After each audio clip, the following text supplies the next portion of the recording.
Hey everybody, Nick Blazer here with another position analysis video. Doing these every Monday and Thursday, so keep an eye out for these for sure. Watch out for interviews on Friday and hopefully more like commentary and play and explain stuff over the weekend. We'll see about that. I'm less on a schedule with that. But I wanted to cover a couple positions from my WBIF finals match.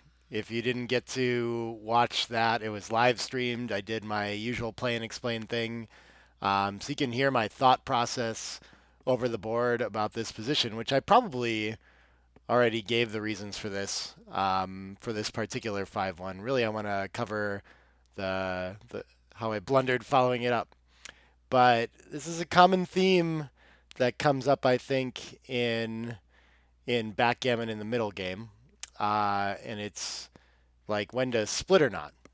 And and in this position, we have kind of a couple different rules in play. One that a lot of people have heard before is that when you're against 10 in the zone, you don't want to split. And here that's the case. And our opponent has a better board. They're poised to attack. It looks pretty scary. But another competing principle is that when we're primed, we do need to split. And here, that's absolutely the case. Our sixes are blocked out. We're not at the edge of the prime, so that pushes us to want to split. And so, how do we weigh those when they come up? And a big feature that I see here that made this pretty clear to split to me was that my position doesn't have any room to not split.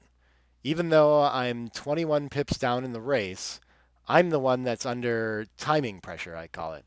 Not everyone agrees with that definition of, of timing, I don't think. But to me, I call it timing. My position doesn't have timing, I'll call it, but flexibility, you could call it, room to move. I want everything going on offensively on the 13, the 11, the 8, all this. I want to keep this while I try to connect my 24-point checkers to the rest of the army. And I don't want to have to get in a position where if I spend everything on the front side, then I often will not be able to move from the back and I'll have to give some point up, something like this, right? And I don't want to do that before I escape the checkers. So we'll switch over to the analysis on that. And I got that one right. I found the split in the cover, and it's by a wide margin. This does not have anything to do with the score. I mean, I didn't run it at that, but I can see by the numbers that it's pretty similar there, or should be. Um, so yeah, a lot of rules can point us to finding what looks like maybe kind of a bold splitting play. It does help that it's back here hidden on the 23 point and not on the 21 point where our opponent wants to attack. But we'll switch back to the position and look at the follow up here. So I split with that. My opponent rolls a 6-1. They get a lot more stiff. I don't know what's going on next. I get this 3-4. And the split to this location was clear to me. But now all I can do with the back checkers is run to a losing race. That didn't seem as strong to me. I guess I'm still linked and I can maybe connect with a 6 to anchor. But I also noticed that my opponent's fives aren't so great. They have to like attack in the board if I stay back. And when I hop out, I think they're pretty happy to hit in the outfield and kind of send back and get the midpoint.